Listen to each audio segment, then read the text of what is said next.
We at the CPR Worldwide Media Network, your constitutional patriot radio station, would like to take a moment to reach out to a portion of our listening audience. To the NSA, the mainstream media, to liberals masquerading as conservatives who would like to see us off the air, and to those who are spinning their wheels trying to take us down, we have a special message just for you. At the CPR Worldwide Media Network, we're happy to be your 24/7, 365 obsession because, while you have your little panties in a wad, we're speaking truth to power, telling real conservatives what you don't want them to hear, the truth, and we're not gonna stop. Now then, back under your collective bridges with the rest of your fellow trolls, and oh yes, thanks for listening to CPR. This is a station identification moment. You're listening to CPR Worldwide Media, a division of CPR Media Network, coming to you live right across the planet. Check out our website at www.cprworldwidemedia.com and our Facebook page at facebook.com/CPR Worldwide Media. This is CPR Media Network, coming to you live from the USA. Well, looky here, a new listener. Hey, this ain't your little sister's radio station.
You're listening to Right Side Patriots on CPR Worldwide Media.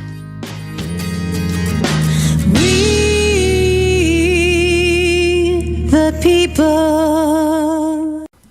And welcome to the Wednesday edition of Right Side Patriots on CPR Worldwide Media. Glad you could join us today.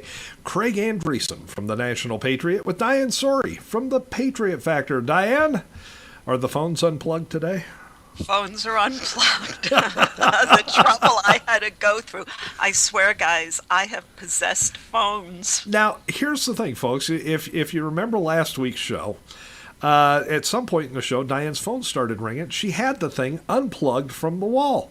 It was not plugged in, and it started ringing. Now, what she did was she apparently heaved it into the wall, out the door, into the wall. And so today, before the show, about an hour and a half ago, Diane and I are talking, and she goes, you know what? I'm going to unplug my phones right now. And she did, and not more than a minute after she unplugged the phone, it started ringing again. Mm-hmm. Absolutely. And so she went around and she made sure all the phones in the house were unplugged. All of the wall, the connections to the wall, the house phones, unplugged. Then she picks up her cell phone, she dials her home number, and it rang. Yes. We couldn't get the phone to stop ringing. And nothing was plugged in. Every outlet to the landline in this house was pulled out of the wall, and it still kept ringing. Now, last week we theorized, well, I theorized anyway, that the situation was that there was a battery backup in the phone, and when the batteries start to die, it makes the phone ring, so you know there's something wrong, and you change the batteries.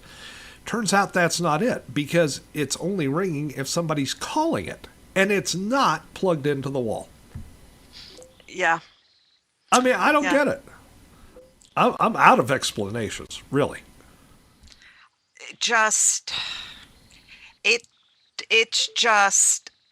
absolutely the most amazing things. We cannot figure it out.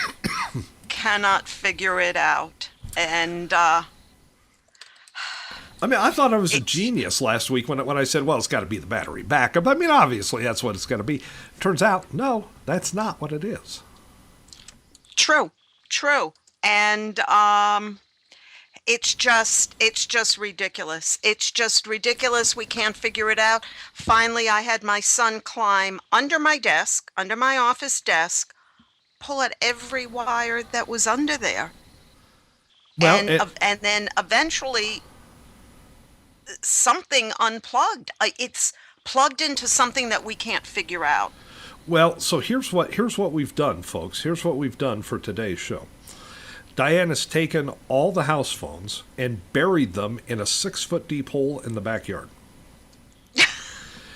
So if they ring, nobody's going to know, except maybe for dogs. I don't know. It's very, very upsetting. Very, very upsetting. It's mystifying. I don't get it. I just don't know. It's just... I just give up. I think my phones are possessed, and let's just leave it at that. Well, I'll tell you, folks, we got a lot to do since we're not going to have ringing phones. We've got a lot to cover today. We're going to be talking, of course, about the beheadings of the 21 Coptic Christians. We're going to be talking about the 45 that were burned alive in al-Baghdadi in Iraq. It seems that both Egypt and Jordan have pissed off Obama. Yes. We're going to be talking about that. Diane's got a great article out right now in the patriotfactor.blogspot.com, Terrorism and Workplace Violence. I'm shortening the title because it's only a 2-hour show. Right. And, and I've got one that I put out yesterday, folks. It's National Because They're Black Month. Oh, that title alone, guys, says it all. It's one of the best titles I've heard in a long time. And surprisingly, it's really not a snarky article. I mean, it's not. It's really not. Now, if snark is what you're after, I've got snark coming tomorrow. Oh, yes. I'm not even going to tell you. Not even going to tell you what it is, but I got snark coming out tomorrow. But, this is a lot to deal with in one show. So let's not waste any more time. Let's wake up the moderate Muslim intern, Mohammed Hussein Obama, in a mountain high in the, or in a cave, actually, in the mountains high in Tora Bora. Mohammed! We need quick hitters. Okay, can you put them on the Intercontinental Ballistic Camel and shoot them on over? One to me, one to Diane. Got it. He sent mine through the computer again. Why does he keep sending me paper copies? I don't know. I guess you're just special. Yeah, well, that's one way of putting it. It's not the terminology most people choose, but that's one way to put it. Let's see what we've got here today. Well, looky here. A judge, a federal court judge, told Obama no way Jose on the amnesty stuff. And now DHS, Diane, has had to suspend the rollout of Obama's amnesty plans. I know. Isn't that great news? Isn't that great news? I mean, finally, a judge sides with us. However, it's going to go higher, and some liberal judge, probably from the Ninth Circuit Court, will overrule it, and, we'll be back to square one. But it is a little nice shot in the arm right now. Well, it is. And, of course, the Ninth, what I call them is the Ninth Circus Court of Appeals. Okay. They will probably, like you said, overrule it, but then it'll go, excuse me, folks, then it'll go to the Supreme Court. Yes, and we can delay it for a while because what he actually did, folks, was he issued a temporary injunction. That's all it is a temporary injunction, allowing a lawsuit aimed at permanently stopping the actions to make its way through court. Now, what we have to kind of remember here is that the action that forced this suspension came from Texas. So thank you, Texas. Thank you to their brand new governor in Texas. He's the one that initially filed the big lawsuit that this hearing took into account. So, and look, folks, Texas is a border town. They know what the problems are. And frankly, 26 states signed on to that lawsuit. So, yes. So, it does have some legs to it, this lawsuit, but I'm still not going to hold my breath because Obama's has the court stacked with liberal judges. We can't, even if it makes its way to the Supreme Court and we have a delay, we can't count on knowing which way Roberts will go. Now, one thing, apparently, now I don't know if this got, kind of suspended too, but Obama, right before this ruling by the federal court, Obama had sent word to border agents not to arrest drunken illegal alien drivers. Just let them go. Yeah, I mean, it's to the point it's just getting ridiculous. It's just getting ridiculous. Instead of focusing on getting rid of this amnesty bill completely, Obama has overstepped his bounds. He is EOing amnesty. Yeah. This needs to be stopped dead in its tracks. No lawsuits going through that are just going to postpone anything. No, bloviations back and forth. This needs to be stopped. It is unconstitutional. Plain and simple. Well, and so finally, there's at least one federal judge out there that understands the Constitution. I mean, good Lord, you would think all of them do, but apparently one, anyway. I mean, I'm sure there's a few more, but this guy said, no, you're not going to roll this amnesty thing out like this. You can't do this. No, it's a very... I give him credit for what he did. He is delaying it, and that's a good thing. But now, guys, if you've been paying attention to the news, some of the Republicans are starting to think, even though the ones that we just elected, they're starting to think that maybe we need to compromise on amnesty a bit. No, folks. You come here illegally, you're a criminal. The United States Constitution says we do not have to take in criminals. Right. Case closed. They go back. Now, here's the way I look at the situation. Can the immigration system use reform? Yes. The line is far too long. It takes way too long for somebody who wants to come here the right way to come here the right way. Fix that. Streamline the process. Make it so it doesn't take 5, 10, or 20 years to do it the right way. But no amnesty. I mean, if you're here and you're here illegally, you need to go back to wherever it is you came from. Exactly. Anybody that comes here legally is welcome. Anyone that comes through the legal process is welcome. But these people that are coming through the southern border, they're not coming through the process. And what they're doing, they are actually screwing the people who are coming through the legal process. And slapping in the face everybody who's done it for the last couple of centuries.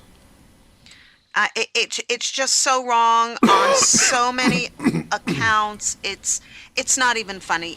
This whole thing with the Obama amnesty needs to go. It needs to be stopped. It needs to be thrown out. It's unconstitutional. And the Supreme Court, if we can keep Ruth Bader Ginsburg sober while she's adjudicating things, they all need to understand. They need to go back and read the Constitution, where it clearly states the United States does not have to be a haven for criminals. That's the end of it. You come here not obeying our laws already on the books, you're a criminal. You've broken the law in coming here. It's so simple, guys. And I don't believe that the Constitution gives authority to any president to override Congress when it comes to making such laws. No, I don't believe so either. I don't believe so either. There's a separation of powers there in the Constitution. Our founders and framers are pretty sharp, and they accounted for that. So we'll see what happens. Here's something kind of interesting. Hillary She had a secret meeting with the fake Indian, Elizabeth Warren, way back last December, and we're just now finding out. Yes, yes. And suddenly, Warren isn't running anymore when everybody thought she would. I wonder, do you think Hillary would be brazen enough, although I believe it's going to be a Hillary Castro ticket or a Castro and someone else ticket. Do you think Hillary would be brazen enough to try to run Warren as her VP? It's possible. It's possible. Can we, just because it's Elizabeth Warren, can we call this meeting a powwow? Yes, we can. Can we? So here they are in December. They have this powwow of power. And basically, from what we're being led to understand right now, Hillary was trying to talk to Elizabeth Warren about, the Democrat Party and platforms and all this stuff. So yeah, Diane, I think this may be, Hillary testing the water to see if Elizabeth Warren would make a good Veep. It could very well be. But a two-woman presidential platform is not really, I think that would turn a lot of people off. Now, see, if I would have said that, our listeners, half of our listeners would have come unglued if I would have said that. Yeah, come on, let's be serious. Let's be serious, guys. Elizabeth Warren has no credibility as far as foreign affairs or anything like that. Not that Hillary, what does it matter, Clinton, has much credibility either. But at least she could always say she was Secretary of State, albeit probably her and John Kerry are probably the two worst we've ever had. Yeah. However, she can say that. What does Warren bring to the table? The fact that she claims she's a phony minority? Yeah, I mean, she just like Hillary can say she was Secretary of State, Elizabeth Warren can say she was a Cherokee. Yeah, she's about as much Cherokee as I am. Well, as I understand it, to give her the benefit of the doubt, she once rode across one of the states in a Jeep Cherokee. Ah, okay. She never clarified. I'm just saying. Okay. But I mean, come on. I mean, you can't believe these two old hens got together and weren't talking about, here's how we're going to win 2016. Yeah, the problem is Hillary still thinks she has a lot of power. More and more people are finding out what a joke Hillary is. And the day Hillary announces she is going to be bombarded nonstop with Benghazi posts, her line, "What does it matter?" will come back to haunt her. Well, that and a whole lot of other things. I mean, look, her big claim to fame is that she flew 1,000,000 miles. I remember a videotape, and I think I included it in one of my my articles way back. For almost 6 minutes, she's sitting on stage being interviewed by somebody, and the interviewer asks her, well, what do you think are your most momentous accomplishments as Secretary of State? She could not come up with even one. Yes. She hemmed and hawed and tried to dance her way around it. She was laughing. She was nervous. I mean, she was as nervous as a Spice Girl on Jeopardy. What? She could not come up with an answer. And I mean, just one. She was very good at solidifying our ties with the Muslim Brotherhood, thanks to Huma. Well, she hit the Russian reset button and she shook hands with North Korea. Yes. She went to a lot of wine tastings. She apparently got drunk on the plane a few times. And remember, she hit her head and fell down, went boom. And went boom, and that was the boo-boo heard around the world. So we do, she's got some claims to fame there. I mean, it's ridiculous, but folks, they had a powwow, Hillary and the fake Indian, and we'll see what comes of it. But now Hillary has said that she's not going to make a decision about running now until probably late June or early July. So we'll see what happens. Notice she keeps extending it. She keeps Yeah. extending it. Well, yeah, and the real telltale sign here is it was right after that meeting that Elizabeth Warren said, "I'm not running." So Yes, that's true. That's true. now The down in Florida, Diane, down in Florida, your corner of the country, a school said that saying "God bless America" is not a violation of the Constitution. And why would it be? I mean, common sense would dictate. Why would it be? You're asking the God we're all supposed to believe in, whether you're Christian or Jew, it's the same God. Why would anyone have a problem? Well, we know why, but why is there a problem just saying for God to bless America? Well, apparently some kids said it in school, and all hell broke loose. True. And it was, they were going to suspend the kid and send him home without his lunch. And I mean, I don't know what all, but, the whole thing just kind of erupted. And the school down there, now this is what really surprised me, is the school said it's not against the Constitution. We're talking about a liberal indoctrination center, and even they said it's okay. Yes. Yes. There's nothing wrong with saying God bless America. If the atheists don't like it, too damn bad. Okay. I'm so sick and tired of the atheists trying to tell us what we can and can't say and what we can and can't do. I mean, you put a cross on a hill as a memorial to the military, and you must take that down. So saith I, the atheist. You say God bless America in school. Oh, the atheists come unglued. You say under God. Oh, the atheists come unglued. You know what? We have a freedom of religion in this country, not a freedom from religion.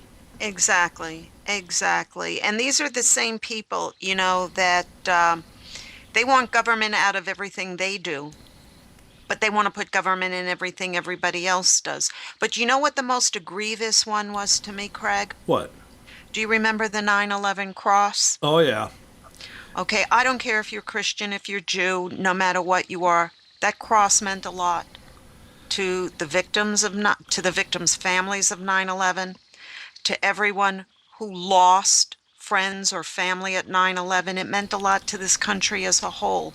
Well, and And when those not, atheists came out and tried to get that cross taken down, that to me was extremely grievous. Well, and let's not forget the first responders, because Yes. while they were Yes. going through that rubble, that's where they found that cross. Now, that cross was a couple of I-beams Yes. that were broken and twisted, but resembled a cross that were still standing. Yes. And the first responders would stop at that cross, and whether they prayed at the cross, whether they just took a moment of reflection at the cross, they did it every day that they were Yes. there. That cross became a symbol of something more than just religion. It became iconic to America. And that's why that cross is in the 9/11 museum. Because it became such a source of comfort to so many in this country. But of Yes. course, the atheists, well, they got their panties in a wad over that. Mm-hmm. Yeah, and sometimes I understand the atheists don't want religion shoved down their throats, but you know what? Works both ways. We don't need your lack of belief shoved down our throats either. If you don't believe and you don't want to hear that stuff and you don't want to see that stuff, don't look at it, don't listen to it. Exactly. It's pretty simple. Exactly. There's a lot of stuff every day that I don't want any part of, and I just ignore it. Yes. Yes. And the ones that complained about the God Bless America, they were two atheists. Of course. Two did atheist students. I mean, come on. These are people that are looking for something to be offended by. Yes, and listen to who they filed the complaint through. They filed a real legal complaint through the American Humanist Association. But thankfully, the school board said their rights should not supersede the right of other students to use the phrase, as it does not promote any religious denomination, and it is commonly used as an expression of patriotism. Not only that, if you want to go back to the Constitution that we were talking about at the top of the show, there is nothing in the Bill of Rights that says you have a right to not be offended. Correct. Okay? So if you're offended by God Bless America, shove it. Right. Right. Just close your ears. Just close your ears. This is getting to the point of ridiculousness. This is political correctness. And you know what, folks? Political correctness could be the death of us. Yeah, eventually it'll kill us all if we don't find a way to get around it. Now, this last one is kind of interesting because it's happening even as we speak. Obama, the Islamist, is holding a summit on countering violent extremism. Now, he's not countering Islamic extremism or Islamic terrorism. He's countering violent extremism. He will not say the words, and he has given orders to his people not to say the words Muslim Islamic terrorists. So these people, I mean, they're going to be coming to a summit and they're going to be talking about little local issues. Yeah, now let me fill people in. This thing actually started yesterday and it's continuing today. Yes. Now, one of the people at this summit is Salam al-Mariyati. Marayati, Mariyati. Salam al-Mariyati. He is the founder of the Muslim Public Affairs Council. Okay? Now, here's what makes it so interesting that this jackass is part of this summit. After 9/11, he was trying to blame the whole 9/11 thing on Israel. Yes. Okay? Now, if that's not enough for you, at yesterday's initial meeting of this summit, everybody's favorite creepy Uncle Joe Biden got up and, he made some comments. And I'm telling you, this is a little out there, folks. He was commenting on right-wing extremism and terrorism. Now, we know the Obama regime thinks that we, the conservatives, are the terrorists. Especially the Tea Party. Yeah. This is unbelievable to me. It was a 19-minute opening remarks that Biden gave, and he was talking about, and this again is to counter violent extremism, he referred to right-wing extremists and supremacists committing violence, quote, in the name of the Bible, unquote. Well, Craig, seriously, now when was the last time you saw any Christians banishing their Bibles and going and chopping people's heads off? Have I missed something here? Well, I was trying to think of that myself, and I remember one time I think I was in high school when this happened, so it's been a while. Okay, but there I was sitting in church, and the collection plate was being passed around, and one of the ushers stepped on somebody's foot. Okay. Now that is religious extremism and terrorism, and I'm telling you, it worked because everybody that was sitting on the aisle tucked their feet up underneath the pew after that. Okay. I'm telling you, the kind of violence statement. Christians do, it's horrible. Well, remember the statement he issued about this summit, and also other statements he's issued this week, that extremism is not the sole property of Islam. Extremism appears in all religions. Now, I would like to know, seriously, what religion have you seen extremism like ISIS in? Do you see it in any Christian denomination? No. Do you see it in any Jewish denomination? No. No. Buddhist, Hindu, Shinto, anybody? Do you see it anywhere except with ISIS, with Islam? No. Obama, I hate to tell you this, but it is Muslim Islamic terrorism. And if you don't condone it, if you don't condemn it, you condone it. Well, I can tell you the Hare Krishnas used to be pretty obnoxious in the airports, but... Yeah, they get on your face, but did they hurt anybody? No. No, I never saw one of them hit anybody with a tambourine. No. They just jingled the thing really loud. It was terrible. Yeah, terrible. I think, let's make something clear here, guys. The only ones that are doing terrorism in this world today, and I'm not talking about an isolated loon going off and trying to shoot somebody over some perceived injustice. I'm talking about systematic killings. Yeah. There is only one group that does it today, and that is Islam. They do it in the name of Allah. They do it in the name of Muhammad. It is Muslim Islamic terrorism, plain and simple. And it's time this president understand that. We know where his allegiances lie. Oh, yeah. It's not with us. We know where they lie. But it's time the people, and even in his administration, hit him upside his stupid head and say, you might do that, but now it's time that some of us start telling the truth. Well, I'm not holding out a whole lot of hope for this summit. I don't think much is going to be accomplished. There'll probably be a little beer fest afterwards, and everybody's going to go home.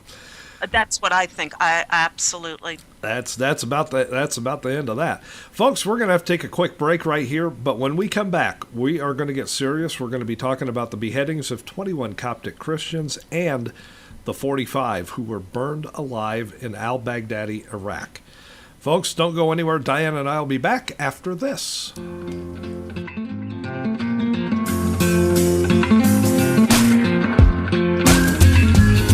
It's not about how many miles you can get out of the C-Max Hybrid. It's about how much life you can fit into it. The Ford C-Max Hybrid, with an EPA estimated range of 540 miles on a tank of gas, and all the room you need to enjoy the trip. Go stretch out. Go further. Citigold is an account from a global bank with over 200 years experience, offering international banking expertise across over 100 markets. Your dedicated investment consultant adds a unique personal touch to your banking experience. Complimentary lifestyle offers like Marhaba service and free global money transfers help you save on time and money. At the core of Citigold is your dedicated relationship manager, personally looking after your financial needs. Be it lifestyle privileges like golf, lounge access across the Middle East, or worldwide privileges, Citigold provides you with a rewarding experience.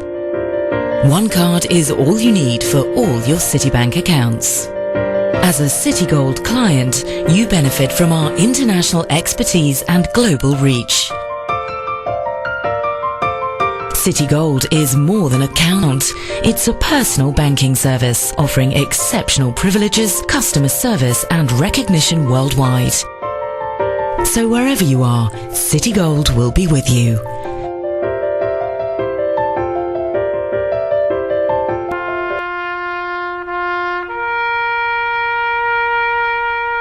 Read something recently worth thinking about. It's the soldier, not the campus organizer, who's given us freedom to demonstrate. It's the soldier, not the reporter, who's given us freedom of the press. It's the soldier, not the poet, who's given us freedom of speech. It's the soldier who serves under the flag, who defends the protesters' right to burn the flag. Isn't it time now to demonstrate that we support our troops? Were it not for the brave, there'd be no land of the free. Fred Thompson's message was brought to you by citizensunited.org.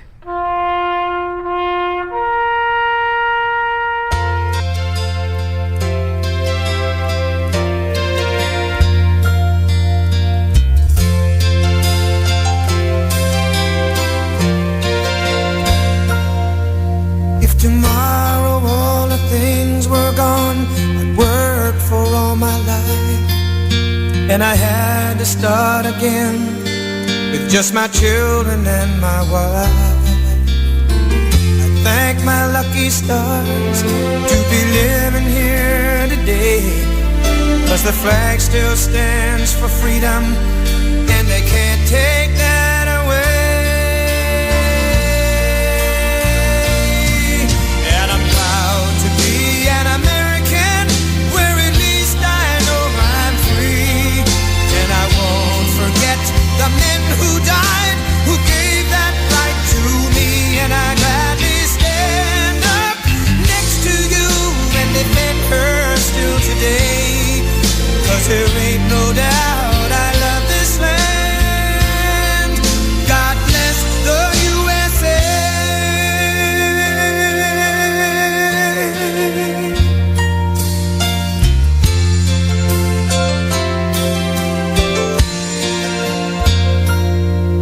From the lakes of Minnesota to the hills of Tennessee, across the plains of Texas, from sea to shining sea, from Detroit down to Houston and New York to LA, where there's pride in every American heart, and it's time we stand and say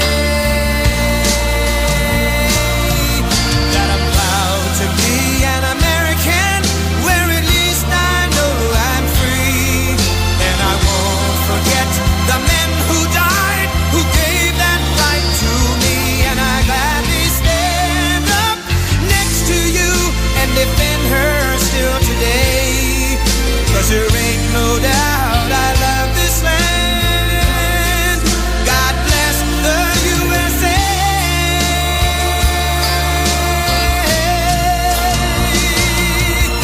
And I'm proud to be an American, where at least I know I'm free. And I won't forget the men who died, who gave that right to me. And I gladly stand up next to you and defend her still today. 'Cause there ain't no doubt I love this land. God bless the USA.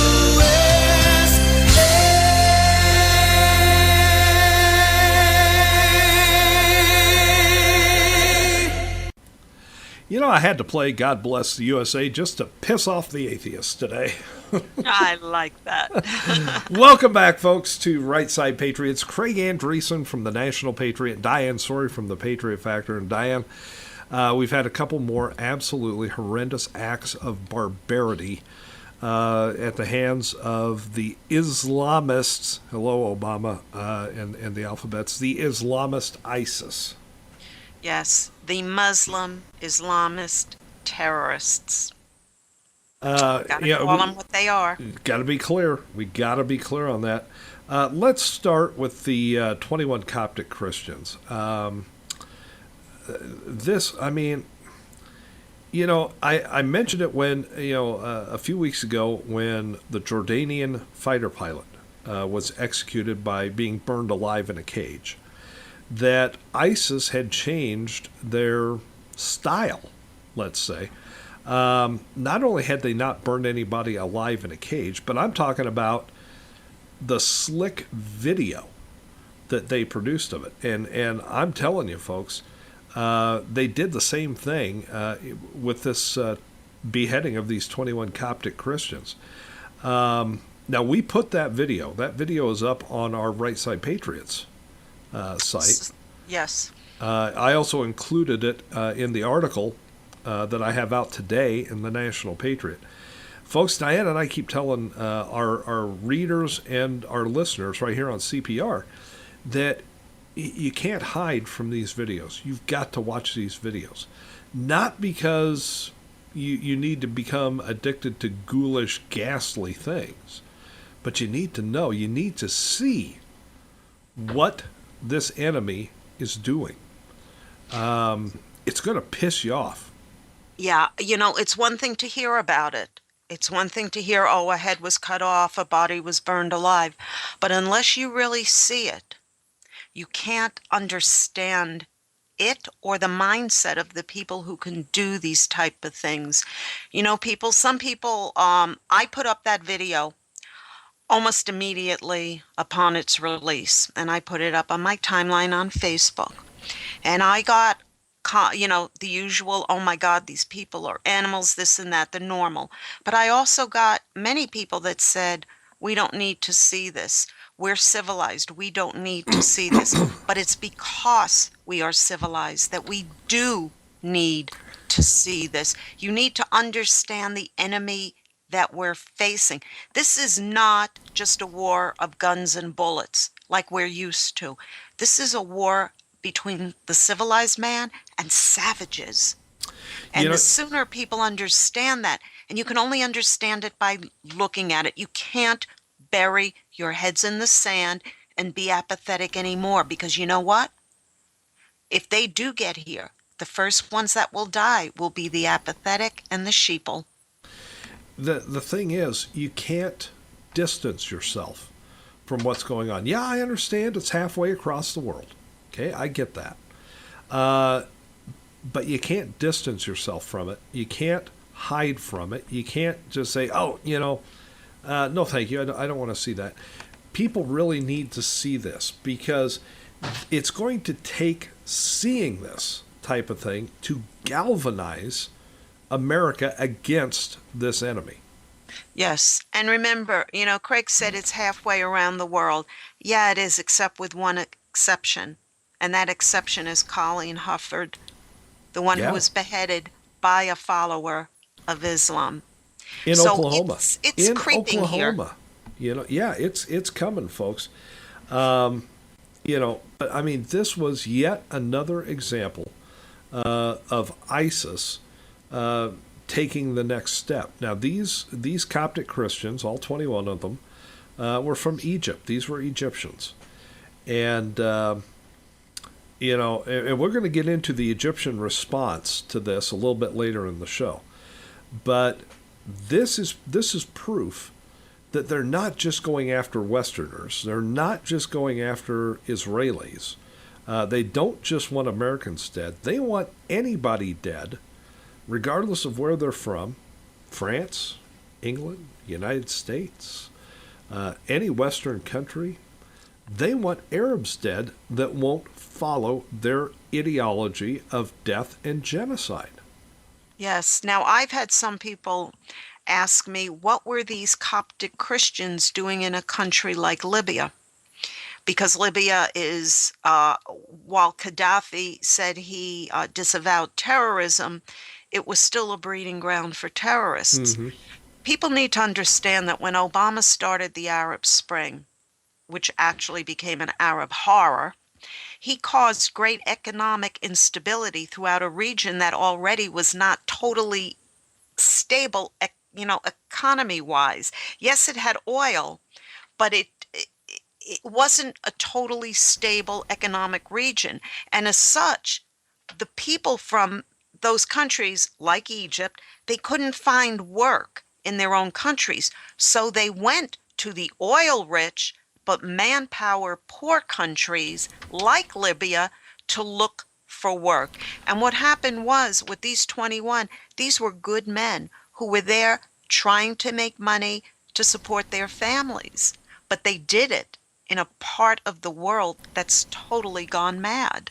Well, and let's face the fact that when the Muslim Brotherhood was in charge of Egypt, they weren't going to give jobs to Coptic Christians. Plain and simple. They said absolutely not. If they weren't arresting the Coptic Christians, they simply were firing them from their jobs and not hiring them. So a lot of these people, and some fearing what the Muslim Brotherhood might do, fled Egypt. They took off. They got the hell out of there. Yes. And, so there's all number of reasons for why these people were over in Libya to begin with. But now that we see that ISIS is in Libya, who is now getting really nervous is Italy. Yes, because it's about 400 miles across the Mediterranean. It's a boat ride away, folks, and Italy is getting scared because Italy, remember, is the seat of the Holy Roman Catholic Church, and they have threatened to kill the Pope. Yeah, they have threatened Rome. ISIS says Exactly. they want to sack Rome. But one thing, while I respect Pope Francis, he is the head of the Roman Catholic Church, he also made a grievous error, as far as I'm concerned. He did say he condemned the beheadings, which rightfully so. He said all Christians, be they Catholic, Orthodox, Copts, or Lutherans, are of one faith, and that's true. But he proclaimed these men martyrs. Now, what people don't understand, and unfortunately, neither does the Pope, is that a martyr is someone who is willing to die for their faith or their cause. Martyrs are not those whose hands are tied behind their backs so that their death becomes one of lambs led to the slaughter. Now, I'm gonna take a little bit of the opposite approach here. These Coptic Christians now, and I don't know. Look, I'm not that much into the Roman Catholicism. That's not my thing. But here's the deal. These were Christians. They were taken as captives, and they were murdered. Not one of them, of these 21, tried to save himself by converting to Islam. Not one. No. In fact, one of them could be heard calling out or crying out to Jesus as he was, just right as the executions began. Yes. So These in were a way, brave men. These were brave men, probably some of the bravest we've ever seen, because they knew as they were being marched forward that they were going to die. They knew it. They were brave. What I'm saying is that because they did not forsake their Christian religion, I think on the edge of it, you can refer to them as martyrs. They didn't willingly go to their deaths. No, but that's the difference. But they were also killed specifically because they were Christians, and I think that's got to weigh into the equation a little bit too. Now, the other just horrific act of barbarity. Diane and I broke the news right here on CPR Worldwide Media, just within a few minutes after this became or was announced, and that was that in the city of al-Baghdadi, which is about 5 miles or 8 kilometers from the Marine base that we've been hearing so much about in Iraq, and maybe 100 and some odd miles from Baghdad in Iraq, 45 civilians were burned alive. Yes, they were part of the Iraqi security forces in the town of al-Baghdadi, and they were killed strictly because they were opposing their fellow Muslims. But what people also need to remember, this is also a battle of Sunni versus Shia. Mm-hmm. It's almost like our Civil War, North versus South. Right. There is a big element involved here of the Muslims killing fellow Muslims. But what's very sad about this is that the local police chief, Qasim al-Obedi, he pleaded for help from the Iraqi government and from the international community. And guess what, folks? Still no help has come. Now, as we understand it, the town or the city, I'm not even sure how big al-Baghdadi is, but the town or city of al-Baghdadi is now about 90 to 93% in the hands of ISIS. Yes. That last 10 to 7% is not going to be able to hold out very long. No, I believe it's about 50,000 people there, 55,000. It's not a huge city. But the thing is, the reason that this city is critical, it's between 5 and 9 miles away from our air base. Right. I mean, it's very close. Yeah, and let's make something clear here, guys. Our air base is still safe. It is not under attack. The few, as Craig and I call them, ISI, who tried to get in, could not get in. Yeah, they could not get in. They were repelled by the security forces that our Marines are training at that air base and our air power. So we kind of lit them up. The way it's put in military parlance, we lit them up. and they didn't get on. So the air base is still safe as an air base can be. That's less than a half a dozen miles away from an ISIS captured city. Yes. Now, here's the thing, folks. We could save al-Baghdadi. We could, but Obama won't. Correct. I mean, to me, that's just disgusting. Well, here's something else, folks, and I put this up as a very brief post a couple of days ago. The sum total of ISIS is a little over 50,000 now, 50,000 fighters. The Army of the United States is in the six figures. When you add in the armies of all our allies, the Western nations, Japan, anyone that understands what we're facing, you are talking close to 1 million men and women. Okay? 1 million men and women can't beat 50,000? No. There's something terribly, terribly wrong here.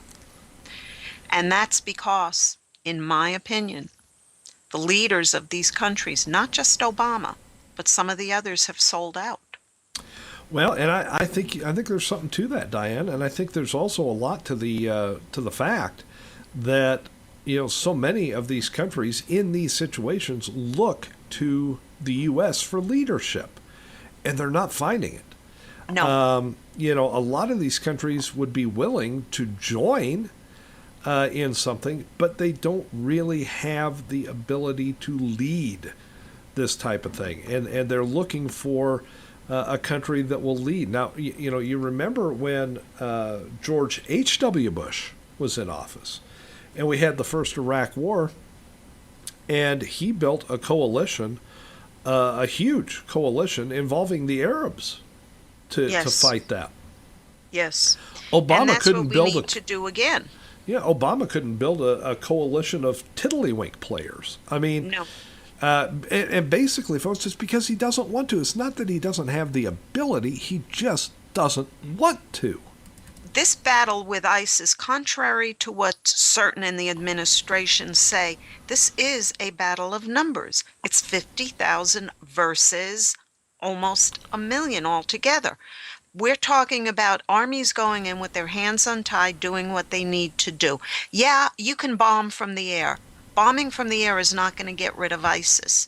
But you can bomb from the air and then go in from all sides with a massive army. Kill every last frickin' one of these bastards. Now, because if you don't kill them, they're going to kill you. This is survival of civilization. Our president doesn't want our civilization to survive. No, he wants a caliphate. He wants Muslim, Islamic domination. That's what he wants. Yes, and this farce of a summit that he's having, it's going to go nowhere. It's going to accomplish nothing. But you know what? That's what Obama wants. That's what ISIS wants. And that's what the puppet master Valerie Jarrett want. It's sick and it's disgusting and it's what it is. I mean, you know. But in what's the meantime, next on their repertoire, Craig? They've gone from single beheadings to dual beheadings. Now we've had 21 at a time. We went from one burning to the burning of 45 people alive. What's going to be next? Burning children alive, burning pregnant women alive. I mean, what's going to be next? You know there's going to be more. Well, what we see is an escalation. We see ISIS ramping up. And by that, I mean they're trying to make their savage, barbaric acts more and more savage and more barbaric every time they do something. So, yeah, I mean, next it's going to be kids and it's going to be women. I mean, this is a group that's hell-bent on genocide. And at this point, they don't give a damn who gets in their way. They're going to kill them. Yes. They don't give a damn. As long as they don't follow them and bow down to them and give them all their wealth, they're as good as dead. And that's the way ISIS is operating right now. So we've seen this over the last week, folks, this escalation of things. And, and at the same time as ISIS is escalating all this, over here from 1600 Pennsylvania Avenue, we see Obama trying to de-escalate any response to it.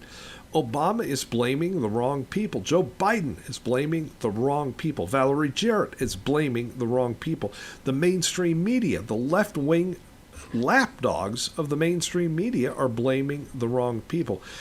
Eric Holder gave a speech the other day and blamed Fox News for radical Islam. Is that comical Fox, or what? I mean, for God's sakes, these people need to shut the hell up. Yeah, you know what it is? They're blaming the wrong people because they are the right people to blame. Yeah. They are part of it. They are tied to this. I've said it, and I have said it, folks. If you want to know what liberals are up to, pay attention to what they blame conservatives for doing. Yes, but this battle goes beyond simply liberal versus conservative. Absolutely. Like I said, this is civilization versus savages versus barbarians. This is the East versus West. And know it or not, now with the killing of the 21 Coptic Christians, they have now added a holy war to their repertoire. Yeah, I mean, so don't be telling me and expect me to believe that this has nothing to do with religion.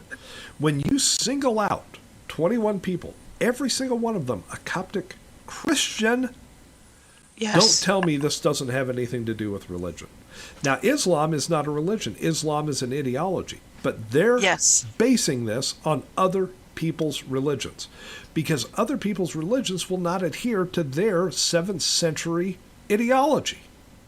Yes, and remember, folks, it's a political system, a cult, if you will. It hides behind the guise of calling itself a religion. Remember always, Allah existed as a pagan god thousands of years before Muhammad, bastardized the original Allah of the pagans, which was a nature god. I mean, this Islam is made up. It's made up. It's the delusional rantings of a madman. Of a madman, of a barbarian, of a misogynist, of a pedophile. You pick the word you want. You want to know more about it, read the article I put out in the nationalpatriot.com today.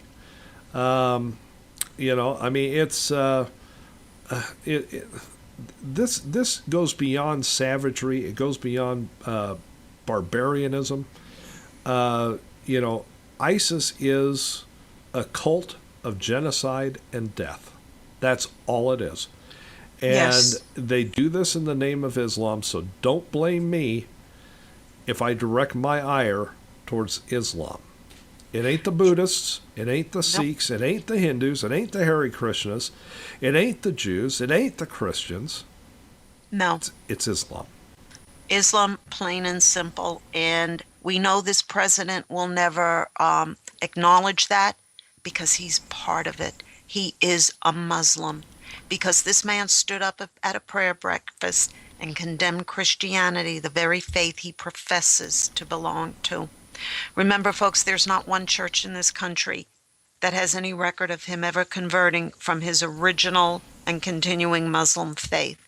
Not one church, not even Reverend Wright's church, have a record of him converting. This man is a Muslim. His allegiances lie with the Muslims, with Islam. He's not going to change. It's just that plain and simple, folks. We're going to have to take a quick break. When we come back, well, Egypt and Jordan have managed to piss off the Obama regime, and we're going to get into that, tell you why, and some things you're just not going to believe. So don't go anywhere, folks. Diane and I will be back in just a couple of minutes with more on Right Side Patriots right here on CPR Worldwide Media.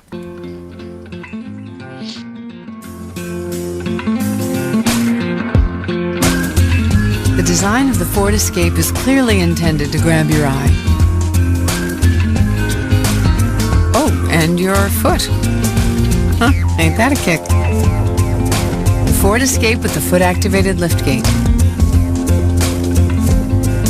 Go open up something interesting. Go further. I believe that every single one of us has what it takes to win back-to-back gold. Ski faster than any other human. I believe it's possible to overcome fear. I believe it's possible to destroy stereotypes. To start over, to be the toughest, the strongest, the bravest in the world. When we work together, we can make it all possible. That's why City has donated $500,000 to its Every Step of the Way program, an initiative created to help future athletes reach their full potential through sport programs that inspire us. Like figure skating in Harlem. Like youth enrichment services. Like Team for Tomorrow. The Team USA Stay on the Slopes initiative. Now spread the word and help decide how much of that money goes toward offering personal support and financial assistance to Olympians in need. Promoting the growth of hockey in the U.S. Expanding the sport of luge into new regions. Support for wounded service members. Join Team City and let's turn a world of potential into reality. Go to city.com/everystep and help decide where the money goes.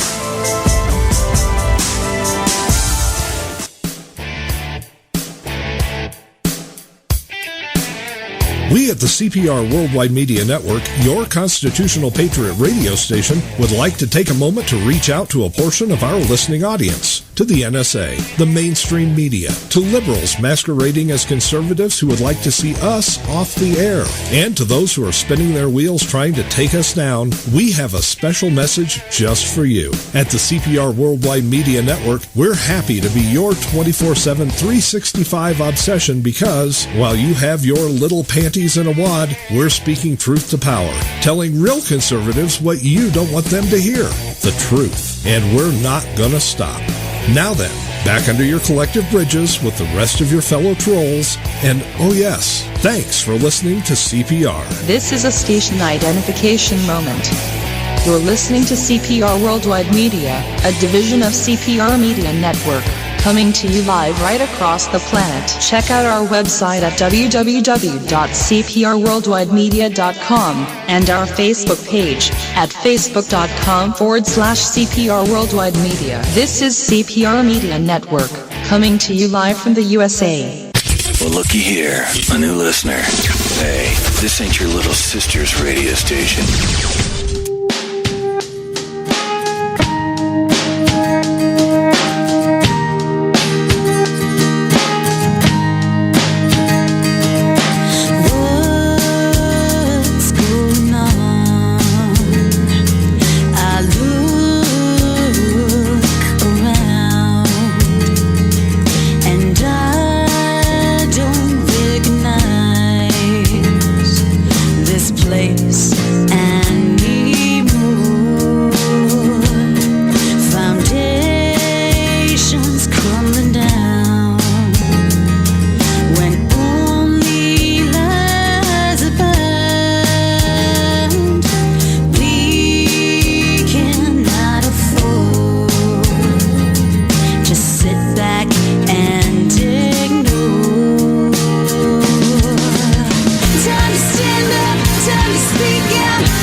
You're listening to the second hour of Right Side Patriots on CPR Worldwide Media.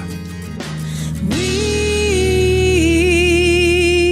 the people.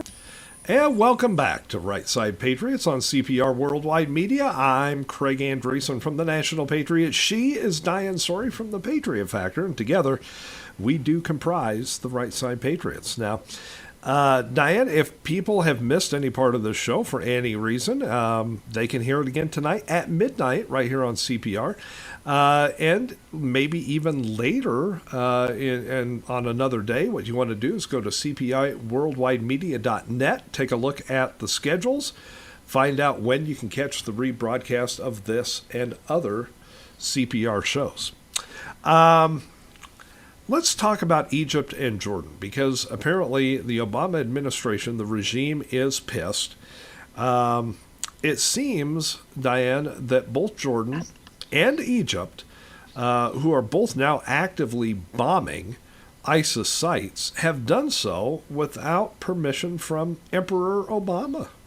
Yes, and he's very pissed because he wanted to be informed before, so this way then he could pick up his infamous phone and call his little muzzy brethren and warn them, so they have time to get out, so they can bomb empty buildings again and empty training camps, and Obama can sit back with a big smile on his face. Now, let me tell our listeners kind of how this all went down.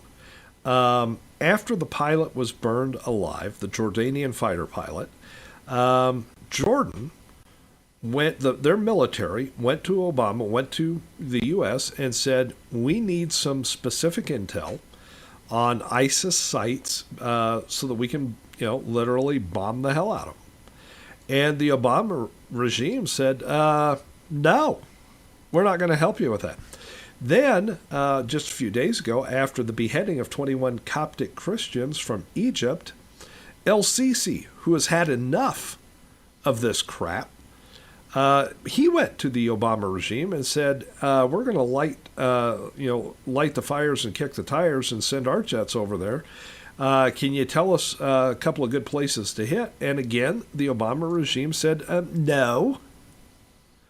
And so left to their own devices, apparently, from what we understand this morning, is that Jordan and ISIS are bombing the hell out of, or Jordan and Egypt are bombing the hell out of ISIS in Iraq and in Libya.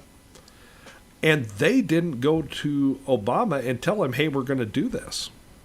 They didn't. Right. They said, you're not going to help us. We're not going to tell you what we're doing. Well, of course, Obama's, Craig, it's almost incomprehensible that this man remains in the White House. I know. It's here it is. We have countries that are our allies, and he won't even go in and support our allies. But remember, he's doing to Egypt what he's doing as payback. Because remember, he had his little co-Muslim Brotherhood puppets running Egypt. Mm-hmm. And thanks to El-Sisi, they're gone. So he is basically bitch slapping El-Sisi. Well, he thinks he is. You dared to cross me, so I'm not helping you. Yeah, he thinks he's bitch slapping El-Sisi. However, basically what El-Sisi is doing is giving Obama the finger. You're not going to give us the intel we asked for, and we know damn well you've got it? Fine. Screw you. We're going to go over there and just bomb the hell out of anything we can find that's moving and looks ISIS-ish. Yeah, okay? and also remember, Obama is not happy that Egypt and Israel are now forming an alliance. You put those two countries together militarily, you've got one hell of a fighting force over there. Let me explain something to our listeners. Now, we've got to take people back a little bit for this, okay? Got to step back a little bit for this. But back in the 70s, when the Israeli-Egyptian peace accord was signed between Anwar Sadat of Egypt and Menachem Begin of Israel, it formed a friendship between two countries who had been bitter rivals. And that is a friendship that held until Morsi took over in Egypt with the Arab Spring and the Muslim Brotherhood and all of that, and Morsi was saying, we're going to do away with this. We're going to negate this peace accord, and we're not going to be friends with Israel. We don't like Israel. We're the Muslim Brotherhood after all. Well, the people of Egypt didn't like it. They didn't like the Brotherhood. They didn't like the Morsi regime, and they put Sharia. They didn't like Sharia. Didn't like Sharia law. So they put El-Sisi in place, threw the Muslim Brotherhood out the door, and El-Sisi has now repaired the damage that Morsi had done with Israel. And El-Sisi looks at the situation over there as it should be seen. He sees that the entire region will do better without the Islamists running anything.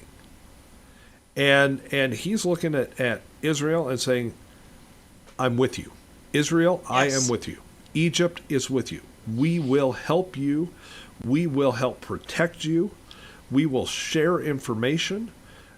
He has formed the kind of allegiance that we should have, or we used to have with Israel. We used to have, yes, up until this president. You know, and I mean, right now, you know, Netanyahu is taking all sorts of crap and flack because he's going to be over here in about 2 weeks giving a speech to a joint session of Congress. But Netanyahu is not backing down. He's saying, I have to go and speak to Congress for the future of our country. And you want to know something? I am sick of those on the left. I am sick of Obama. I am sick of all of them saying he has no right to be there. Many, many, many times Congress has people speaking before them. The King of Jordan just spoke before them. They had who was the first guy with Afghanistan with the hat? His name is just escaping me right now. Yeah, I know who you're talking about. Snappy dresser, but really corrupt. Yeah. A brain dead moment here. But they have many people. Congress has every right to invite a world leader to speak before them. So they didn't tell Obama, you're going to go have a hissy fit and shit on a world leader that's one of our greatest allies. When you have Barack Hussein Obama as your president, you will. But and the 16 Democrats that have said they are not going to be there because Obama wasn't told, every single one of them needs to be removed from office their next time up. How dare they snub an ally, a world leader, an ally, and Joe Biden all of a sudden is going to be traveling elsewhere? Please, people, look, wake the hell up. There's women and girls out there that Joe Biden hasn't groped yet. True. You know, True. so he's got to hit the road. Yeah. Mm-hmm. He's got to go out there and do a road trip. You know, I mean, look, folks, we spoke earlier, just half an hour ago. We were talking about coalition building to fight against ISIS, and as much as it pains me to say this, because Diane, you and I both know we have tremendous leadership or listenership, I should say, in other countries. Yes. Okay, around the world. Folks, if you want to stop ISIS, you need leadership. Right now, you can find that leadership in President El-Sisi in Egypt. You want to form a coalition, get behind El-Sisi. Because, regrettably, the United States, until we get a new president in a couple of years, we're not going to be in this fight. No, and remember something else, guys. Jordan is going gung-ho now. They are also good. However, remember, it is the Jordanian military that is doing this. It is not King Abdullah. Yeah, don't fall into that trap, where you're going to do everything on the up and up and be all politically correct and go talk to the king, because that ain't the guy in Jordan you want to talk to. The people you want to talk to over there are the generals. Yes. The guys wearing the military uniforms, the real military uniforms, not that bellhop doorman uniform that the king wears. Abdullah is a great supporter of the Muslim Brotherhood. Always remember that anyone that supports the Muslim Brotherhood cannot be trusted. El-Sisi is where he is today because he is a staunch opponent of the Muslim Brotherhood. He sees the danger in them. Abdullah caters to them. He welcomes them. He is a member, we believe, of the Brotherhood, maybe not outwardly, but he supports them 100%. Remember, as long as the Muslim Brotherhood takes over Jordan, Craig and I have spoken about this before, he gets to remain in power. Mm-hmm. ISIS goes in and takes over Jordan, he's out. Yeah, out like a light. Now, if you go over to Jordan and you happen to run into the king over there as you're looking for a coalition partner to take on ISIS, if you happen to run into the king, there's a good chance that he's wearing that fancy military outfit. Here's what you do. You slip him $5 and you tell him not to scratch your car. Okay, because he's got all the power of a valet guy. Yeah, and you also tell him that his parachute needs to go on the outside of his protective gear, his jumpsuits, all of that. Yeah. It doesn't go on top of his fatigues. Yeah. Hello, King. We know they listen over in the palace, so we always have to greet the king. Yeah, that's true. We haven't said hello yet today. Hi, Abe. Yeah. Now, here's the thing, folks. I mean, seriously, ISIS has to be stopped. El-Sisi is doing the right thing. The Jordanian military is doing the right thing. You want to get in on it. You're looking for leadership. If you're looking for real, strong leadership right now, in that regard, El-Sisi is the man. Yes, and it also Egypt is the appears country. that Italy will be going in very shortly. Yeah, and the Italians eat better. They'll feed you better.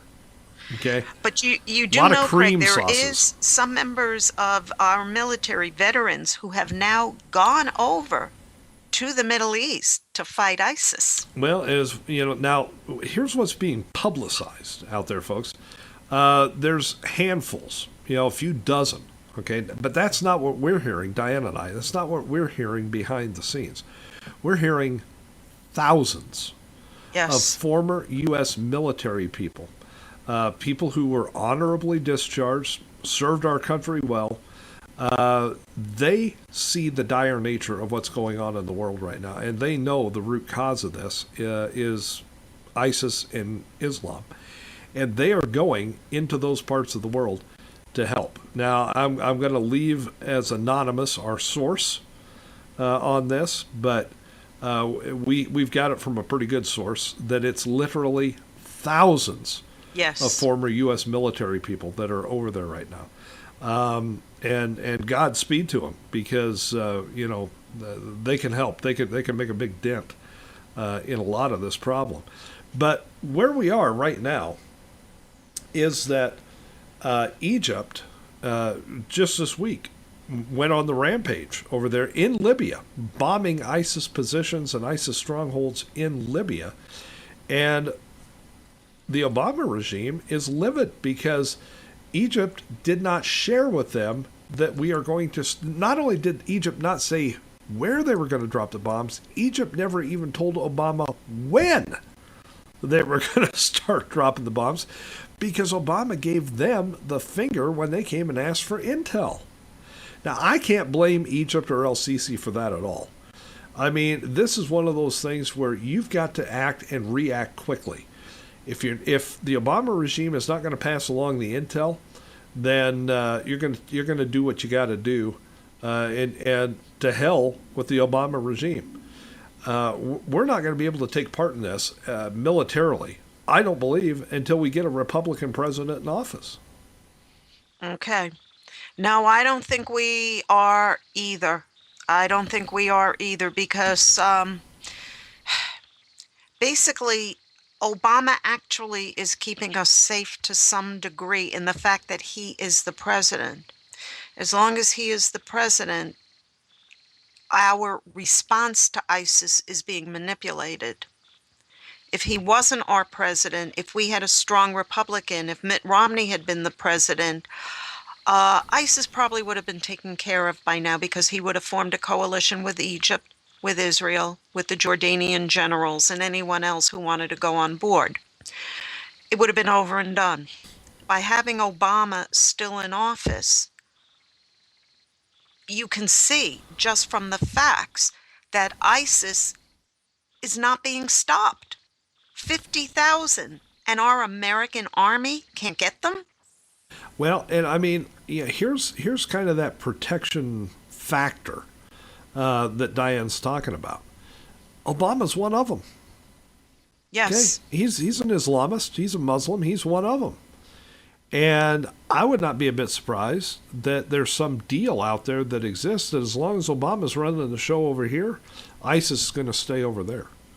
And then if Obama gets replaced by a Republican, which God knows that's what we need, then it's Katie bar the door. And Obama can sit back and say, see how much better things were when I was in charge?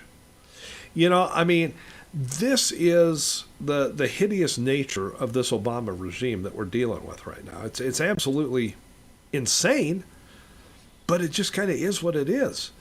And, this is why, Diane, I think it's going to be so fascinating when Netanyahu comes to speak before Congress, because he is going to direct most of his time before Congress and deal with Iran and their nuclear weapons. Yeah, and you want to know something? This is right now because ISIS is grabbing all the headlines right now. This whole Iranian nuclear weapons thing has taken a back seat. And folks, we cannot let that happen.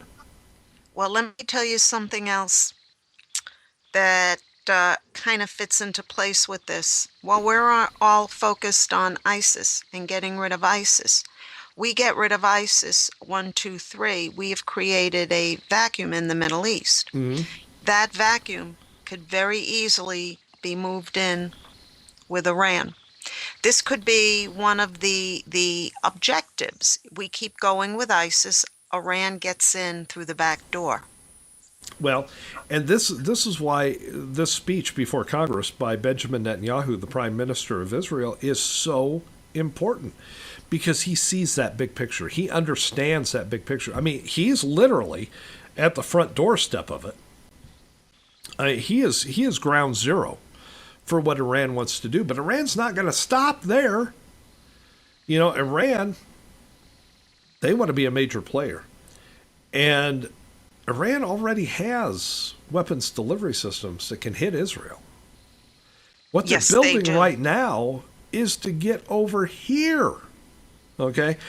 And Netanyahu understands it. Now, I'm not saying that Obama's stupid and he doesn't get it. He does. He does understand it. He knows it damn well. It's that he doesn't care, folks. Now, I'm gonna take a brief pause in this part of the conversation, Diane, to welcome a whole bunch of people who just tuned into the show. I understand we have been having some technical issues. Hello, Alphabet. No, it's not technical, Craig. I now have all the information. We have been hit. We were hit 6 times. Okay. This is what I mean. We're having technical difficulties because the Alphabets and some people overseas that don't like us very much have been screwing around with us, but our crack technical staff has got us back up and on the air. So for those of you who have missed the show up to this point, don't blame us. It was the bad guys. And we are going to rebroadcast this show at midnight tonight right here on CPR Worldwide Media. So whatever you've missed up to this point, you can still hear, because, trust me, they can't keep us from recording the show for rebroadcast. Ha-ha! And it will be on our archives. All you have to do is either go to my blog, Craig's blog. We have the direct links there, or you can simply go to YouTube, type in Right Side Patriots, and it'll bring you directly over to this show and all our previous shows.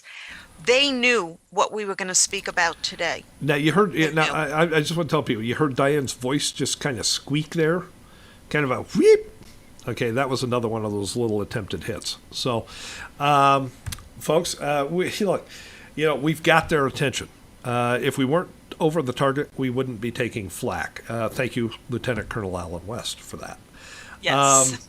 Now, if you've missed out on the show today, what do you say, Diane? We just start over. No, I'm just kidding. Okay.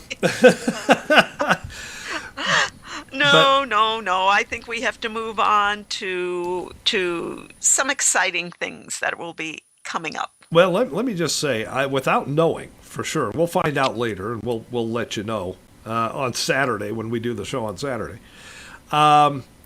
I'm guessing some of this shenanigans today are coming out of, Abbottabad, Pakistan. Yes, that is the same place that caused major havoc to the radio station in general. Just a few days ago, they sent in one of those big packages and screwed up everything. And they're also the ones that issued death threats against Craig, myself, and our CEO last week. Death threats not only on air, but also in writing. Yeah, and, so, folks, I mean, we understand. We understand they don't like the truth, especially when we talk about them. When I say them, I mean Islam and the Islamists and the terrorists. and the savages and the barbarians and the goat humpers and the camel chasers, they don't like it. They don't like it, especially because I wrote an article today about Muhammad having worms in his mouth. Yes. And I explained that whole thing in there. So if you haven't read that, you need to go do that. Yes. But, we're glad you folks are back with us from around the country and around the world. We're sorry that you missed part of the show, but you can catch it on rebroadcast because that'll all be fine. So yeah, they can't do anything with us recording the show. They can prevent it from coming out on the air while we're live, but they can't do anything beyond that. Now, Diane mentioned something, and we're gonna expound on it, but just a tiny little bit because we don't want to give a whole lot away here. Neither of us are going to publish an article tomorrow. Well, I am. Diane's not. I've already got one done. You've got a palate cleaner, as I call it. It is kind of a palate cleaner. It's a full-blown snark. I've loaded the snark cannon and fired both barrels. Yes. I'm not going to tell you what it's about, but it'll be out tomorrow. It's a quick read. It'll give you a good laugh. But we're cleansing the palate because come Friday, we're going to lower the boom. Yes. That's all I'm going to say.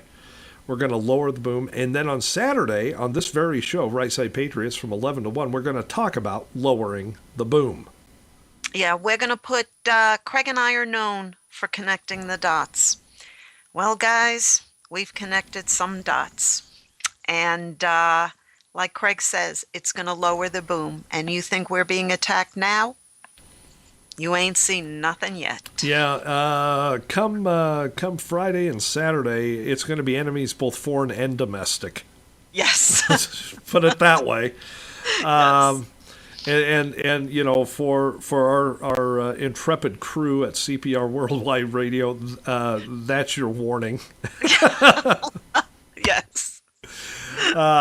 But trust me, folks, we've been working on this for a few days now. And we're going to co-write the article, and it'll come out in both of our blogs on Friday. And then we're going to be talking about it right here on the show Saturday from 11 to 1 on CPR Worldwide Media. If we're not hit and we don't get another one of those DES whatever attacks. Those big old packet attacks. But yes, but we're gonna be recording just like we are today. So even if we do get hit, we can rebroadcast. And the more you hit us, the more often we're going to rebroadcast it. Yes. Okay. Our CEO is known to do that. You want to shut us up? He will rebroadcast us even more than normal. So that's your warning, folks. Be looking for it on both of our blogs Friday. Make sure you're tuned in on Saturday, because normally on Saturdays we do a much more lighthearted show.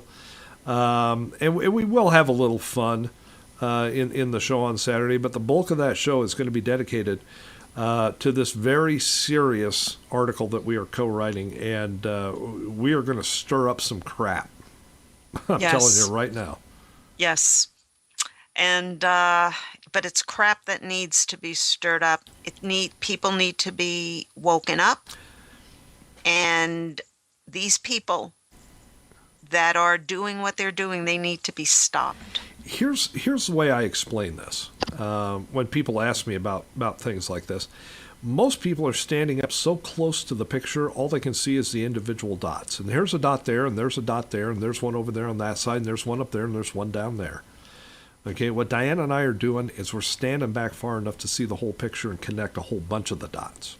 Just like we did with Benghazi and the land grabs. And our enemies domestic love both of those stories. Yeah, oh, don't they ever. And this one's going to be along those lines. So this one might even be more shattering to them. Yeah, I mean, a lot of people have recognized the individual dots. I'll put it that way. A lot of people out there have recognized the individual dots. We're putting them together in a way that's going to, I think, astound some people. Yes, very blow their cover, let's say. Folks, when we come back, Diane's article on terrorism and workplace violence, title shortened due to lack of time in the show. And my article, it's national because they're Black Month.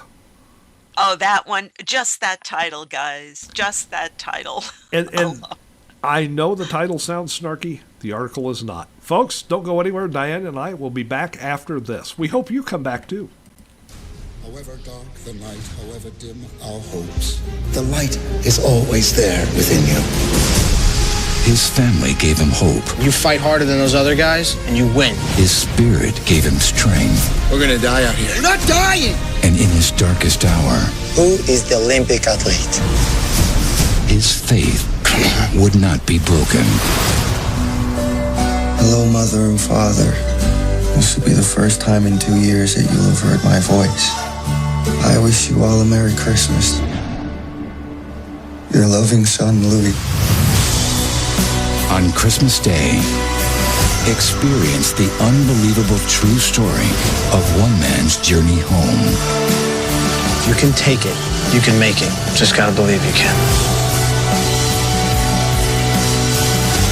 If I can take it, I can make it. Unbroken, rated PG-13, Christmas Day.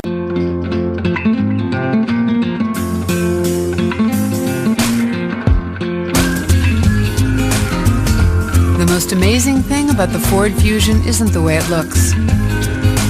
The most amazing thing is the way it sees.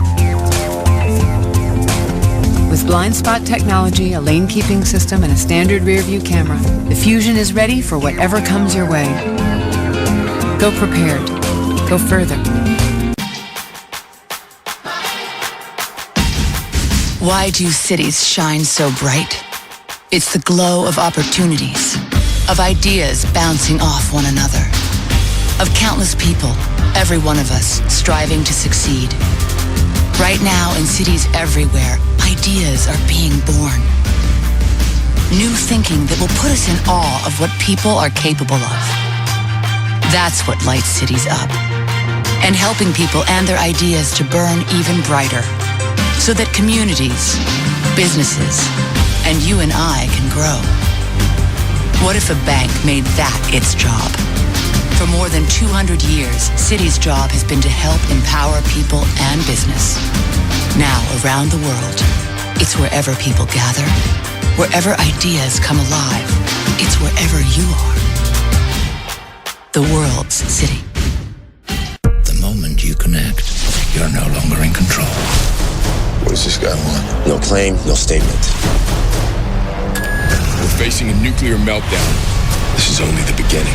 Black Hat, rated R.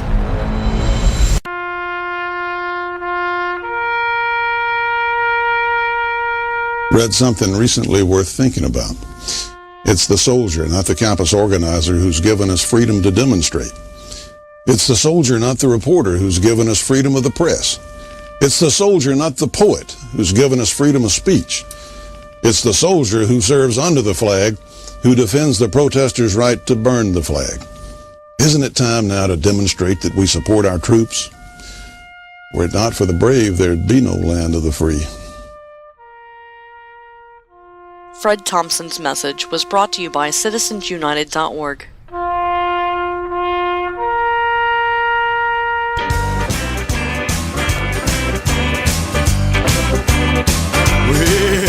It started back in 1776. We told old King George we were sick of his tricks. Started our own thing, called it the USA. USA.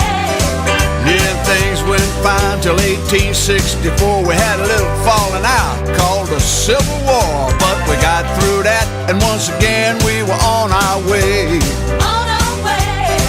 We saw 2 world wars and the Great Depression. Korea and Vietnam sure made an impression.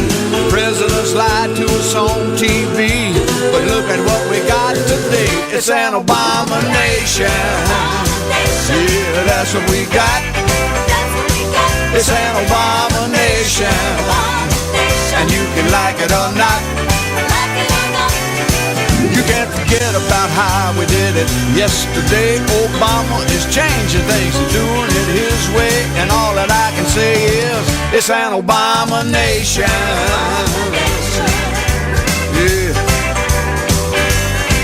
Well, now he doesn't doesn't seem to care about the Constitution. That's passe. He's got new solutions.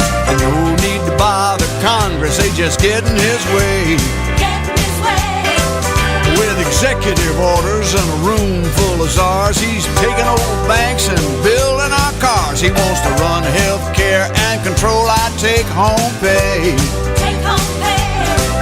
His Keynesian ways are increasing our debt. We haven't even seen the start of it yet. Our grandkids are gonna be paying till their dying day for this Obama nation. Yeah, that's what we got. It's an Obama nation, and you can like it or not. It's tax and spend and tax. He's gonna break us all, but let's face the facts. He told us what he's gonna do. It's his Obama nation. Woo.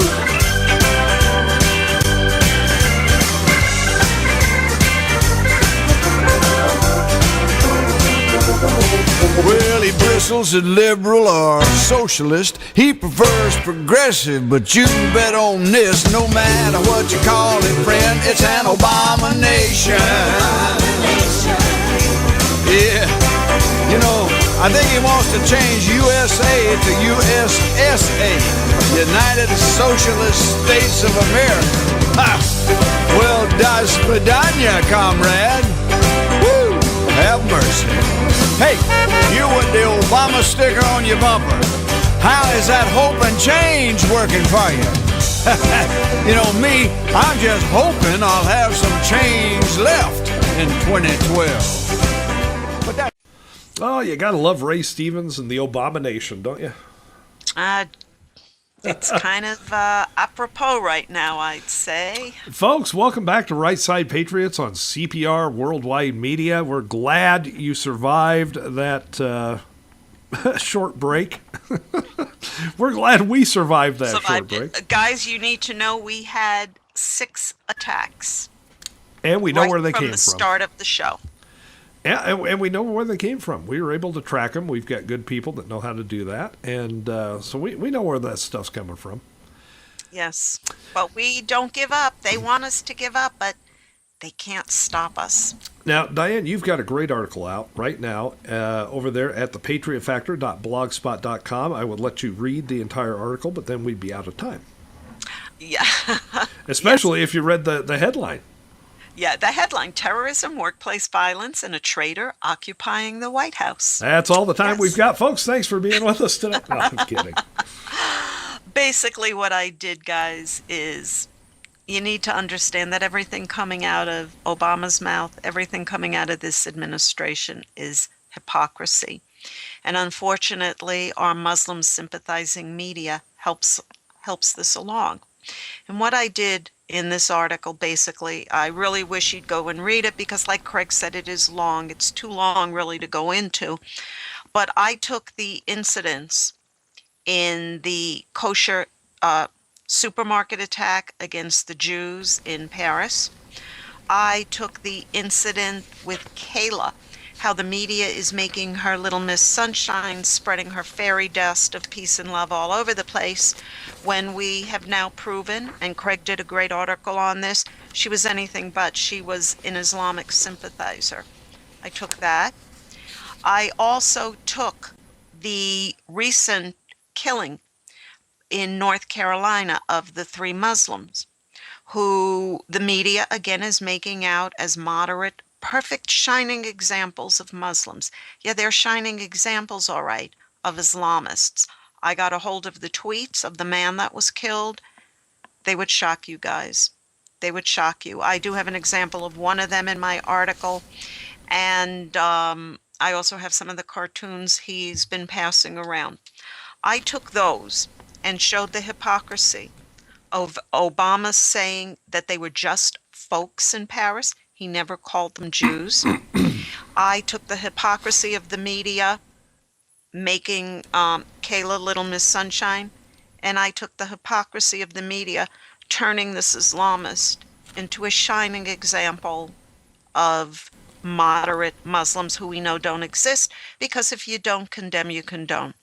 What I did was I took them and I countered them with how the media and Obama lambasted the opposition to saying the Fort Hood massacre was an act of terrorism, which we all know it was, because Nidal Hassan was shouting Allahu Akbar as he mowed down 13 of his fellow soldiers. Yet the media tried to make it that he was, he snapped, he was this, he was that. No, he was a terrorist. Also, the Obama administration tried to take the beheading of Colleen and make that workplace violence like they did with Fort Hood. No, this man also was shouting Allahu Akbar. That was played down. This man had been a recent convert to Islam, and he was a devout Islamist. Then, lastly, I also took the connection with the Boston bombings, where they didn't call it workplace violence, yet they did not call it Islamic terrorism, even though the two brothers, one who was killed and one who is still awaiting trial, they had ties to Muslim extremists. Their beliefs were extreme to the uber as far as their Muslim beliefs. They even how do I explain this? The media even tried to make the brother that is still alive that's awaiting trial. Remember, Rolling Stone is considered a media source. Whether we like them or not, they do have a certain amount of credibility. And what they did was they took this younger brother and they tried to make him into a teenage heartthrob of sorts by writing a very not condemning article per se, and that cover where he looks like a sweet innocent angel like Kayla. And I contrasted these events and showed that it's all about words and pictures, that these words become even more powerful when they're connected to the actions, or in Obama's case, the inactions of what should be done. What should be done as opposed to what is being done. Workplace violence and terrorism are two totally different animals altogether. Terrorism is systematic, it's planned, it's extreme violence, dehumanizing intimidation.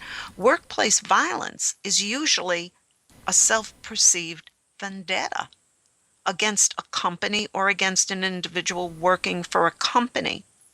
And what I try to do is just show how words promote violence. At the same time, words can be worked to ignore terrorism. But you really, guys, you really need to read it, because it's a little bit too hard to explain in a couple of short minutes. But in this day and age of Muslim Islamic terrorism, and how the media, how Obama puts out words, how everything they say is nothing but hypocrisy, these words can get us all killed. And that's what's sad. So I'd like to leave you guys with that. Please go to the patriotfactor.blogspot.com. It's there. Just go into the op-ed section. I posted it a couple of days ago. But we really need to get into Craig's article. His title alone sounds comical, but this is one serious article that people need to be aware of. The whites aren't the racists in this country. Yeah, but we get accused of it, Diane, especially those of us of the white persuasion that also happen to be conservatives. We're told day in and day out by liberals that we're racist. We're racist. We're racist. We're racist. We're racist. Okay? Bullcrap. I mean, here's the take on this that I did in this article, and I titled it, It's National Because They're Black Month. And the reason for that is I want to show you some systemic racism coming from black liberals in this country. Okay? This is not the type of stuff that that we have all kind of become accustomed to over the last few months. With the Ferguson riots and things like that. I don't know if people remember the name Bernadette Johnson, but that's where I started this article, was with Bernadette Johnson. She used to be the Minneapolis public school superintendent, but she resigned last December. Now, she resigned because there were policy flaps and there was criticism regarding a $400,000 plus no-bid contract that she awarded to a political activist group. Guess who they were activists for? Of course, the liberals. Now, basically, what happened to Bernadette was that she was forced out of her job, but don't go feeling sorry for this woman, okay? She gets 3 months' salary, $47,500. That's 3 months' salary. And they're going to spread that out over 6 months. She's also been awarded a very nice, cushy consulting contract totaling another $12,000 per month that will also be extended out through the end of June. Okay? But that's not all. When she's done with that, she is entitled, that's the way they put it, entitled to a principal's position in a school in the district that she just resigned as a superintendent of. So That's a pretty sweet deal, okay? Now, if you still don't remember the name Bernadette Johnson, let me tell you what this flap was about. It seems that the Obama administration decided there was too much of a disparity between the amount of black students getting suspended or in-school suspensions compared to white students. Okay? So they said, we've got to get our education system to narrow this gap. Well, Bernadette said we're going to narrow it from 25% reduction in the disproportionality by the end of this school year, 2015. 50% by 2016, 75% by 2017, and 100% by 2018. Not by raising the character of the individual students. No, based solely on skin color. Black students and brown students in her schools in Minneapolis would not face any disciplinary suspension by, not any, 100% reduction by 2018 based on the color of their skin, not based on their actions or the content of their character.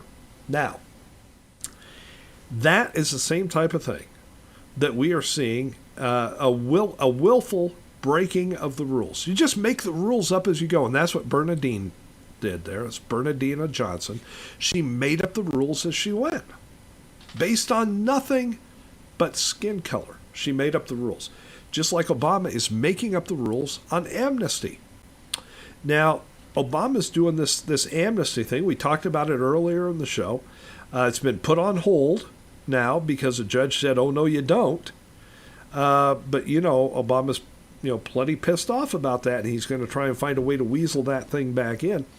He is rewarding people for breaking the law. That's what Bernadette Johnson was doing. If you break the rules in the Minneapolis school system, according to her, you would be rewarded by not having to face any kind of punishment for it. Now, in the case of amnesty, Obama is rewarding those who break the law to come to our country by giving them driver's licenses, voting privileges, pass on having to bow down to Obamacare. They get tax refunds even though they haven't actually paid any taxes. And employers get rewarded for hiring them because the employers don't have to pay for Obamacare or the penalties involved in Obamacare. So break the rules, make them up as you go, and get the reward for it. Okay? Now, that leads me to an article that came out earlier this week, and a lot of people looked at it and went, yeah, okay, big deal. But you got to look at this, folks. We're in the middle of February, Black History Month, okay? We got to celebrate everything black, right? Yes. I give you the Jackie Robinson West Little League baseball team. They won the World Series last year, the Little League World Series. Yay! Congratulations. Job well done. Well played games. Okay, they won. Now it turns out, after an investigation by Little League International, they were cheating. What they did, Jackie Robinson West, the baseball team, they put together an all-star team made up of kids that were not necessarily from the area that they represented. And according to Little League rules, that's illegal. You can't just make up the rules as you go along, folks. It's been illegal. It's always been illegal. And Little League Baseball said, you're going to lose your World Series title because you cheated to win. It's the way it should be, right?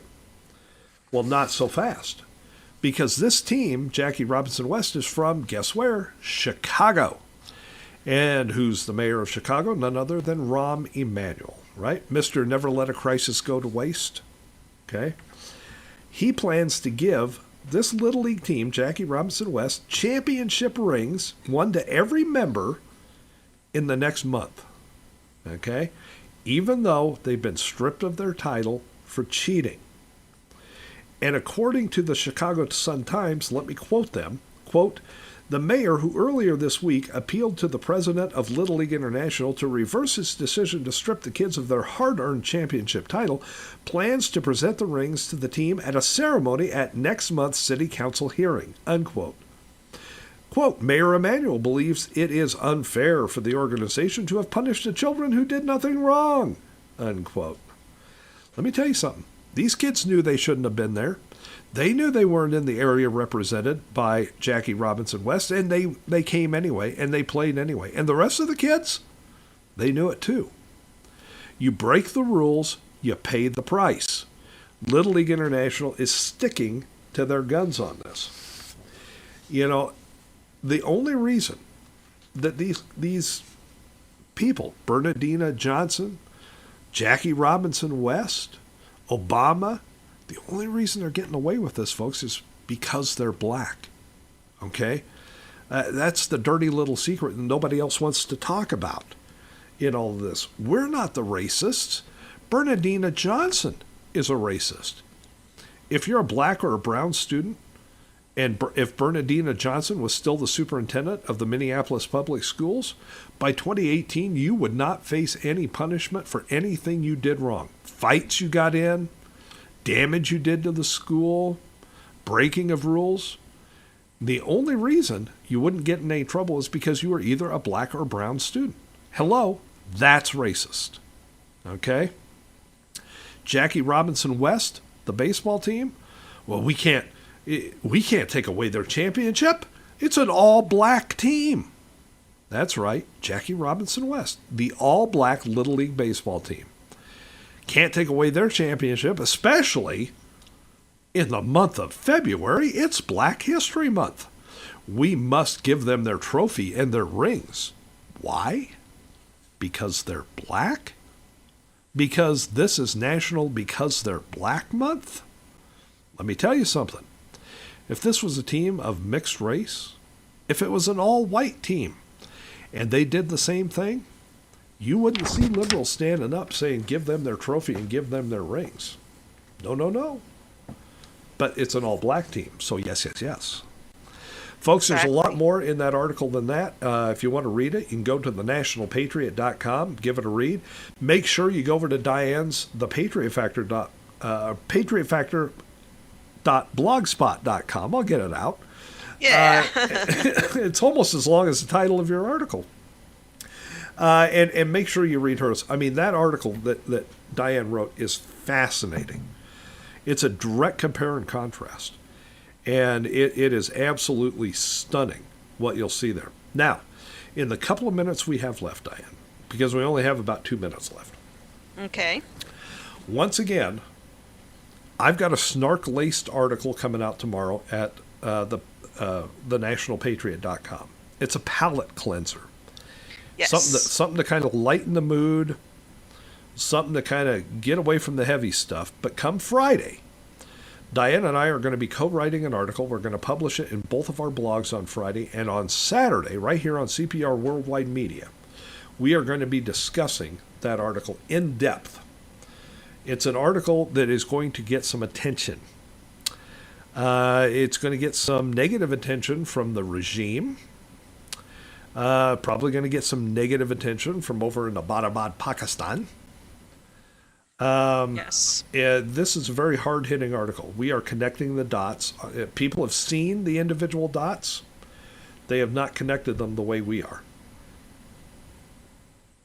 No, this is going to be very serious, guys, because it's going to point places where you don't think you would normally go, but yet when you read it, you're going to go, "Oh my God, they're right." Yeah, you're gonna put this all together after you read it, and you're gonna go, "Holy crap, they're onto something here." Yes. You know, and I'm not going to tell you why we decided to write this article or what was the trigger point for this article, but it'll be contained in the article, and you'll go, "Holy crap, how did I miss that?" Yes. You know, it's one of those things. That will hit both of our blogs on Friday. It'll come to the air right here on CPR Worldwide Media, Right Side Patriots, Saturday between 11 and 1 Eastern Time. So, with that, Diane, we are now out of time. We want to thank everybody for sticking with us today. We know it was tough to get the broadcast today. We are going to rebroadcast this at midnight tonight in its entirety. You won't miss a single piece of it. How about that? That's terrific. Diane, say goodbye. Bye, guys.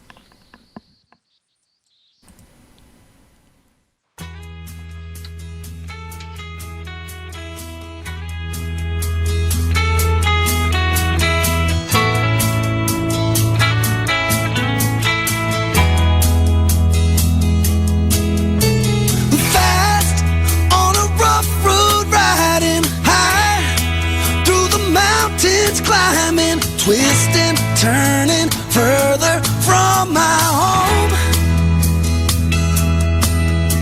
Young, like a new moon rising, fierce through the rain and lightning, wandering out into this great unknown. And I don't want no one to cry, but tell them if I don't survive, I was born free. I was born free. I was born free. Born free. Free like a river raging strong is the wind I'm facing, chasing dreams and racing Father Time. Deep like the grandest canyon, wild like an untamed stallion. If you can't see my heart, you must be blind. You can knock me down and watch me bleed, but you can't keep no chains on me. I was born free. I was born free. I was born free. Born free. And I'm not good at long goodbyes, but look down deep into my eyes. I was born free.